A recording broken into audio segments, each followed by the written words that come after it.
Merci Yvan pour l'introduction. Juste une petite précision pour commencer. Le Jamel Comedy Club, c'est une question que je vais aborder en quelque sorte, mais ce n'est pas ma préoccupation principale, si vous voulez, aujourd'hui. Alors, malgré les polémiques autour des caricatures du prophète Mohammed dans les années récentes, on a souvent vu des exemples d'humoristes de culture musulmane qui se servent de leurs racines pour essayer de décrisper les tensions. Un exemple frappant de cette tendance vient de Bordeaux et le groupe À part ça, tu vas bien, dont le slogan est le suivant. Qui a dit que les musulmans n'avaient pas d'humour? Lors de cette intervention, on citera d'autres exemples et on va essayer de les contextualiser par rapport à des humoristes musulmans dans d'autres pays aussi. Et on va aborder deux questions principales. L'humour musulman en France crée-t-elle une manière efficace de répondre aux stéréotypes et promouvoir le vivre ensemble?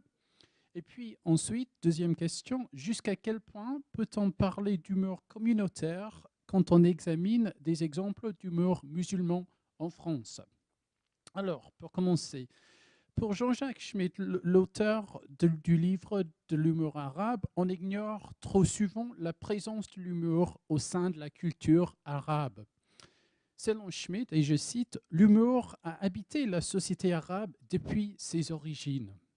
En plus, Schmitt nous explique que la culture arabe est tout à fait comparable à d'autres cultures quand il s'agit de l'humour. Et je le cite encore, « Les Arabes, musulmans et chrétiens, que certains parmi nous imagineraient austères, puritains et rigides, fermés au rire et à la plaisanterie, ont accumulé en la matière, au cours du temps, un patrimoine qui n'a rien à envier aux autres civilisations et prouve que le rire est bien le propre de l'homme, comme l'avaient dit Rabelais et Aristophane bien avant lui. » Alors maintenant, une autre question se pose.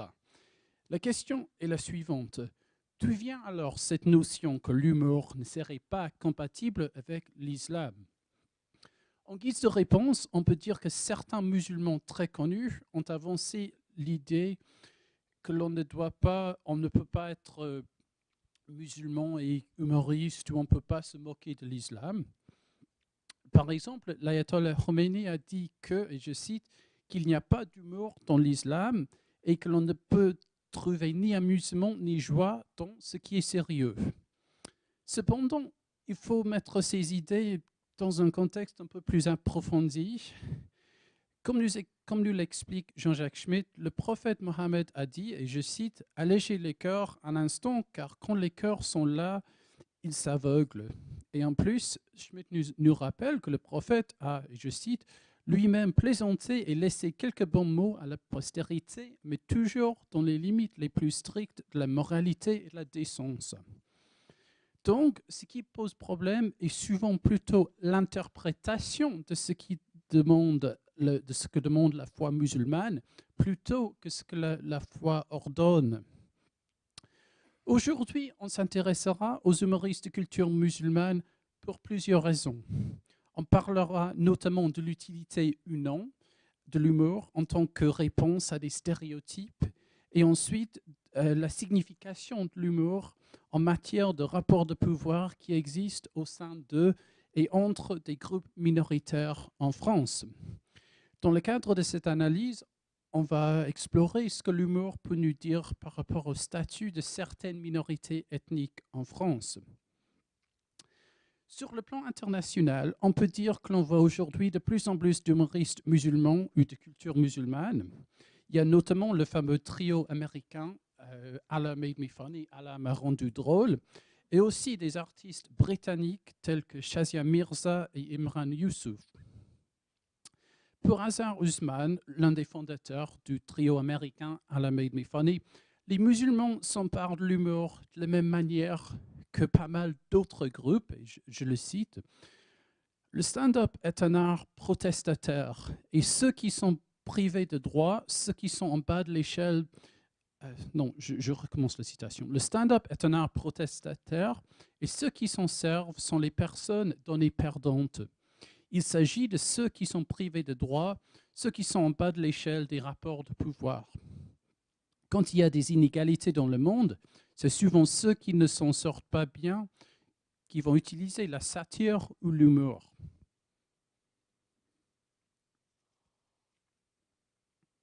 Alors, on voit que l'humour constituerait presque une valeur universelle et de surcroît une valeur que de diverses minorités peuvent s'approprier. En le faisant, on réapproprie parfois des éléments cultes d'une culture majoritaire, comme l'a fait la série canadienne La Petite Mosquée dans la Prairie, par exemple. Même si l'on ne voit pas tout à fait la même tendance en France, il y a néanmoins plusieurs humoristes d'origine maghrébine qui évoquent des questions liées à la religion musulmane. On citera comme exemple principal aujourd'hui le groupe bordelais « À part ça, tu vas bien ». Pour continuer, abordons la question suivante. L'humour musulman en France constitue-t-elle une manière efficace de répondre aux stéréotypes et de promouvoir le vivre ensemble? Tout d'abord, il convient de dire que la situation est bien plus complexe que ce qu'a suggéré Michel Boujna en disant que si on peut rire ensemble, on peut vivre ensemble. Les objectifs des fondateurs du site, à part ça, tu vas bien, sont un peu plus complexes et répondent à un contexte précis. En 2008, Sylvain Zangronis, dit Zangro, et Hassan Zahi ont commencé à tourner et mettre en ligne des sketchs qui tournent en dérision des stéréotypes sur les musulmans et aussi des préjugés sur les musulmans et comment certaines personnes vivent leur religion. Sur le site web, ils expliquent qu'ils ont décidé de produire ces vidéos pour désamorcer des tensions autour de l'islam qui sont, et je cite, repris par la presse nationale et internationale et qui nous révèlent les crispations qui divisent les citoyens français. En plus, ils ont voulu accomplir cette tâche d'une manière qui semble en phase avec l'universalisme républicain. Et je cite leur explication sur le site. À l'heure du repli communautaire d'un côté et de l'islamophobie de l'autre, nous voulons, à travers des films de comédie, faire le lien entre des mondes qui s'éloignent et qui pourtant devront apprendre à vivre ensemble.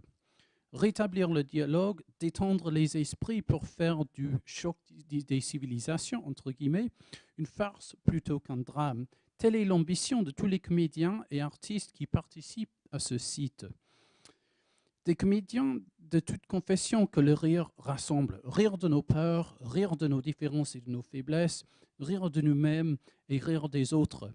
Car c'est sans doute cela, vivre ensemble, pouvoir rire de son voisin autant que de soi-même. Alors, si on regarde le genre de sketch qu'ils ont produit, on voit que les blagues concernent principalement deux genres de personnes. Tout d'abord, il y a des personnes non musulmanes qui ont une peur irrationnelle des musulmans ou qui n'hésitent pas à recourir à des stéréotypes en parlant des musulmans. On va voir un exemple de cette tendance.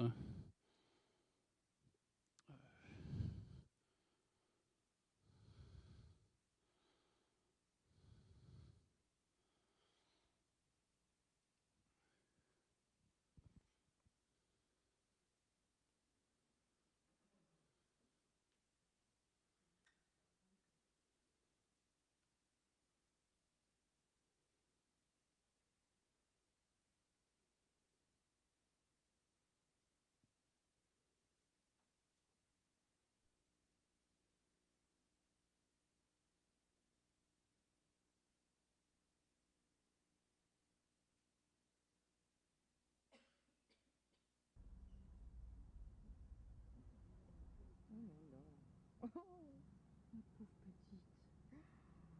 Je rêve. Je rêve. Mais on est en France, là ou... Mais quel âge elle a? Je sais pas, c'est un tout petit bout. Elle a 3 ans, 4 ans. Ouais, c'est ça, elle a même pas 5 ans. Tout petit bout. Oh, elle a l'air toute triste. Oh, voilée. 3 ans, voilée. Regarde, là, tout en noir, tout en noir. C'est une couleur pour les gosses, ça, le noir. Sans compter qu'à l'école, on doit se Ah non, moquer ça, à d'elle. l'école, c'est pas possible.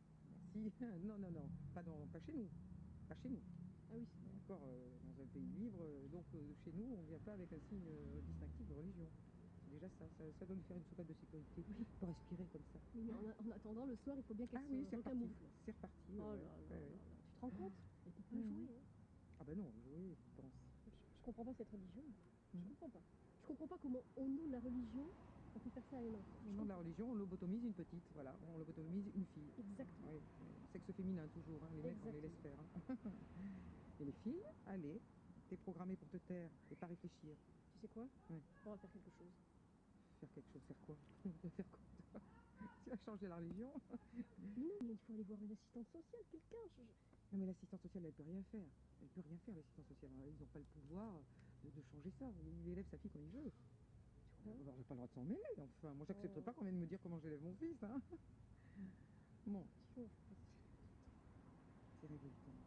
Ça fait peur, ça fait peur. Ça fait peur. Fille voilée à cet âge-là, ça fait peur. Autant l'adulte je supporte pas, mais là ça m'écœure et ça fait peur. Voilà. C'est écœurant, ça m'écœure. Et en France, on accepte ça en France, on peut rien faire, on est impuissant. 3 ans, elle fait peur. 3 ans. Et c'est déjà fichu pour elle. Oh ouais, allez, on s'en va.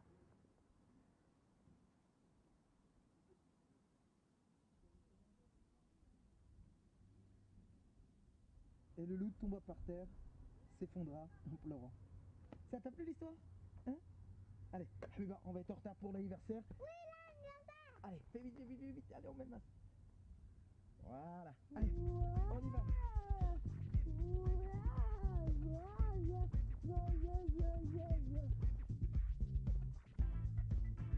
Écœurant. Petite. Inadmissible. Ça fait peur. Hein.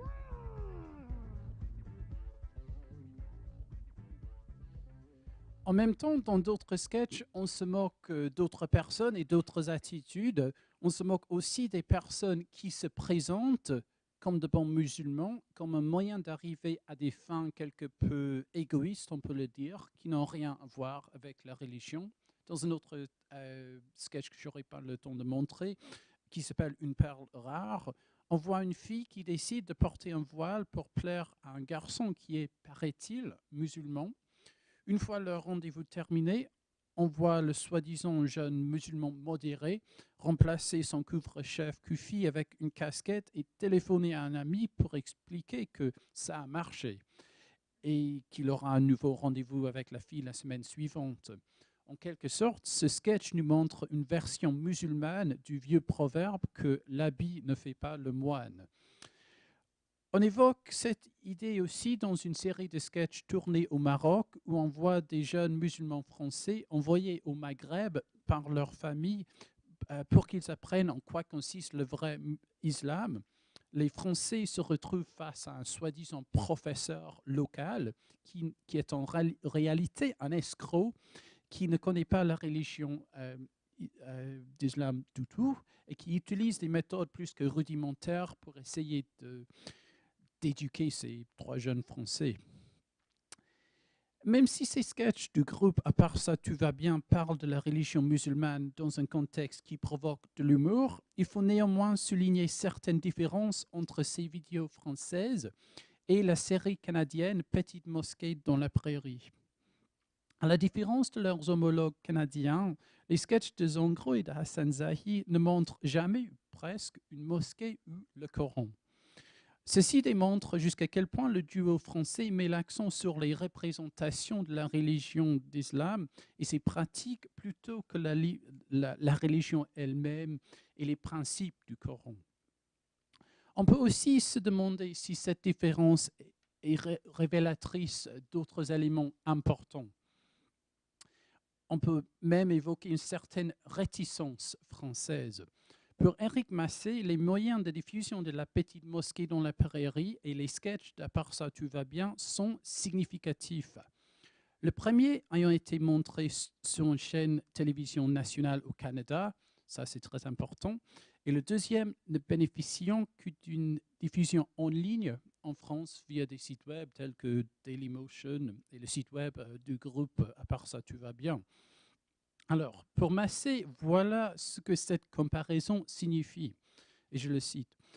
On peut voir la marque du particularisme français qui, s'il commence à prendre en compte et en charge la question des discriminations ethno-raciales longtemps après le monde anglo-saxon, demeure extrêmement prudent en matière d'ethnicité, préférant sans doute, outre les stéréotypes négatifs relatifs à l'islam, les contre-stéréotypes assimilationnistes aux anti-stéréotypes producteurs de réflexivité, non seulement sur les ethnicités minoritaires, mais aussi sur l'ethnicité nationale.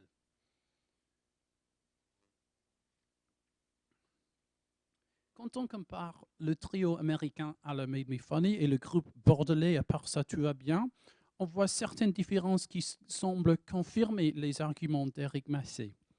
En 2009, j'ai eu l'occasion d'interviewer les 3 humoristes américains Allah Made Me Funny juste avant un grand spectacle qu'ils ont fait au Hammersmith Apollo, une salle de spectacle londonienne très renommée. Pour eux, le fait de venir performer au Hammersmith Apollo était un moment de consécration, un moment qui confirmait en quelque sorte qu'ils avaient atteint un certain niveau de succès qui était en phase avec d'autres événements d'actualité, tels que l'arrivée de Barack Obama à la Maison-Blanche en janvier de la même année. Par contre, quand j'ai pu interviewer Hassan Zahi et Zongro à Bordeaux en novembre 2011, c'était clair qu'ils avaient l'impression de ne pas avoir atteint le même genre de statut et qu'ils ne se sentaient pas tout à fait en phase avec certaines façons d'aborder la question de la diversité en France. Malgré l'intérêt des médias étrangers, ils se sont plaints du relatif manque d'intérêt de la part des médias français et surtout des chaînes de télévision françaises. En plus, Zongro a dit qu'ils avaient l'impression, et je cite, d'avoir 5 ou 6 ans d'avance et d'être, je cite encore, un bout de puzzle qui ne rentre pas dans le puzzle pour les Français. Maintenant, on va aborder une autre question liée au même thème de l'humour et de la diversité. Jusqu'à quel point peut-on parler d'humour communautaire quand on examine des exemples d'humour musulman en France ? Alors, il y a certaines différences, comme je l'ai dit, entre Allah Made Me Funny et À part ça, tu vas bien. Cela dit, les 2 groupes se présentent comme des artistes dont l'humour dépasse le simple fait d'être de culture musulmane et se veut beaucoup plus universel. Au début de notre discussion à Londres en 2009, les 3 membres de Allah Made Me Funny ont dit les uns après les autres qu'ils voulaient faire beaucoup plus que simplement attirer une audience musulmane. Pour eux, le spectacle était pour, selon Azhar Usman, n'importe quelle personne qui peut rire, selon Mohamed Amer, pour n'importe quelle personne qui peut rire et réfléchir. Et pour le dernier membre du groupe, Preacher Moss, c'était pour n'importe quelle personne qui peut acheter un billet. En décrivant les sketchs évoqués dans À part ça, tu vas bien, en novembre 2011, Zongro a voulu lui aussi mettre l'accent sur l'universalisme, et je le cite. Je pense que l'on rit d'une grande partie des stéréotypes qui sont véhiculés, des peurs des gens, des fantasmes des gens, du mépris aussi, comme on le précise sur le site, on rit des petites faiblesses humaines. L'idée, c'est que tout le monde se retrouve dans des petites faiblesses que l'on partage tous, que ce soit la lâcheté, l'hypocrisie, la méchanceté, la trahison, l'appât du gain. Voilà, c'est finalement essayer de nous rassembler en parlant de nos travers communs. Ce qui est frappant en relisant ces paroles est que l'on ne voit pas le mot musulman. Donc on se penche sur des questions un peu plus universelles. Ce désir d'être un peu plus universel différencie, À part ça, tu vas bien, de certains autres groupes d'humoristes d'origine musulmane, comme par exemple l'initiative Muslim Comedy, un spectacle performé par Nabil Zerouki du groupe Arabica Show de 2011 à 2013, par exemple. D'une manière, le spectacle Muslim Comedy de Nabil Zerouki est né du même contexte que les vidéos d'À part ça, tu vas bien. Et en plus, il a employé le même genre de slogan pour attirer des spectateurs. Sur les flyers de Muslim Comedy, on a pu lire « Ne vous fiez pas aux apparences, oubliez les préjugés et venez découvrir un nouveau style d'humour. On a aussi évoqué, et je le cite, le désir de mettre de côté les stéréotypes et mettre en avant la compréhension et la tolérance par le rire. Par contre, ces spectacles, Muslim Comedy, semblaient attirer un public à majorité musulmane plus que d'autres spectacles et semblaient se concentrer plus sur les rituels musulmans qui font partie de la vie quotidienne musulmane. Par exemple, les blagues de Nabil Zerouki ont eu pour sujet faire les ablutions avant d'aller à la mosquée, ou même faire les ablutions au travail, et aussi essayer d'identifier des collègues qui seraient eux aussi musulmans. Certaines blagues ont nécessité plus de compréhension de la culture musulmane et les pratiques religieuses par rapport au sketch d'à part ça, tu vas bien. En même temps, il y avait aussi des blagues réservées à certains groupes de musulmans, tels que les musulmans d'origine marocaine, qui ne suivraient pas les mêmes horaires que les autres et boivent du coca pendant le ramadan quand ils sont en voyage, même s'il s'agit d'un simple trajet entre Paris et Cergy-Pontoise. Pour employer des termes utilisés par l'anthropologue Kyra Lanzelius dans son livre Native on the Net, qui parle des minorités ethniques en ligne, il y a peut-être une différence importante à faire entre ce qu'elle appelle inreach et outreach, deux termes que je vais expliquer.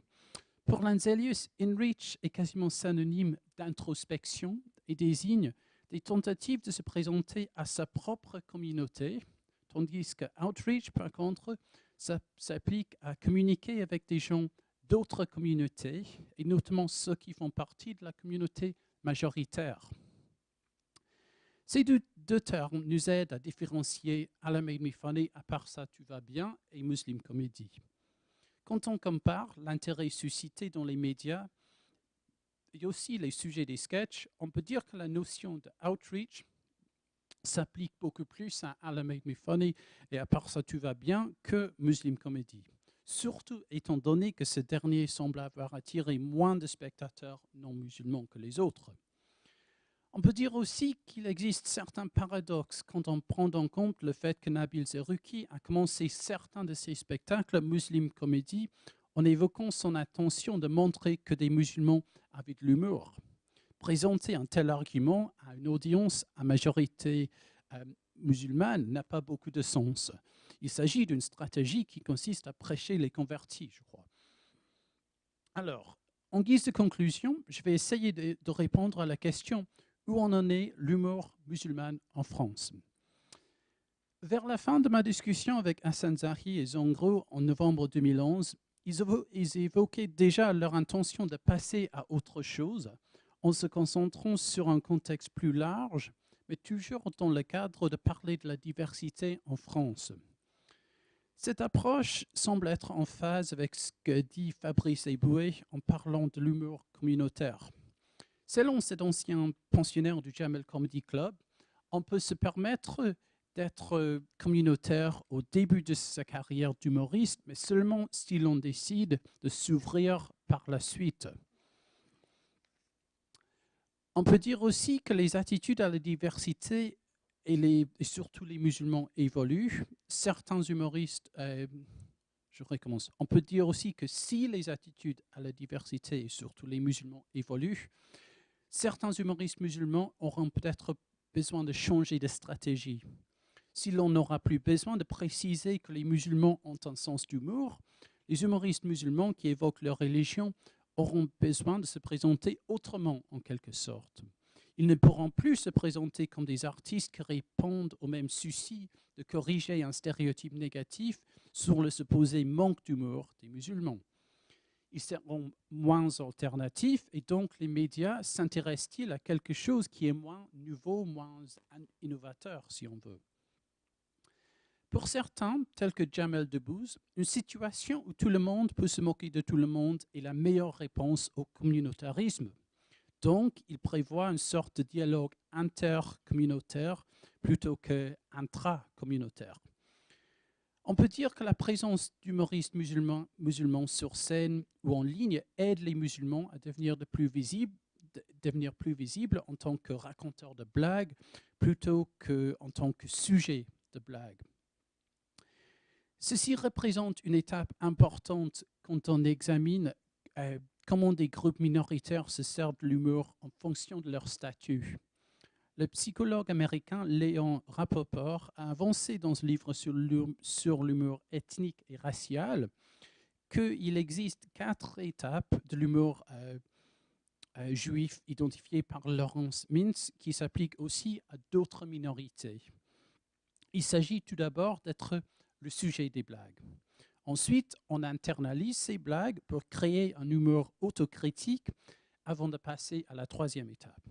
Cette 3e étape, c'est là où la communauté se moque discrètement de ceux qui les avaient tournés en ridicule. Finalement, on arrive à un moment où la minorité a suffisamment de confiance pour utiliser l'humour, pour moquer leurs anciens oppresseurs de manière beaucoup plus directe. Cette dernière étape est primordiale, surtout quand on voit qu'il existe au sein de certains groupes humoristes d'origine diverse, tels que le Jamel Comedy Club par exemple, il semble exister une certaine règle implicite que l'on se moque les uns des autres et on se moque tous de certaines minorités qui manquent toujours de visibilité culturelle en France. Je pense notamment aux Pakistanais et aux Roumains par exemple. On peut peut-être se demander est-ce que les Pakistanais et les Roumains sont maintenant les nouveaux Arabes de l'humour français. Peu à peu en France, des humoristes musulmans ou qui ont grandi dans une famille musulmane semblent devenir de plus en plus nombreux. Même si l'on peut dire que ces humoristes qui évoquent ouvertement leur foi islamique ou des questions liées à l'islam restent un peu marginales parmi les humoristes d'origine arabe, ils contribuent néanmoins à la visibilité culturelle des musulmans en France. Voilà, merci. Merci Jonathan.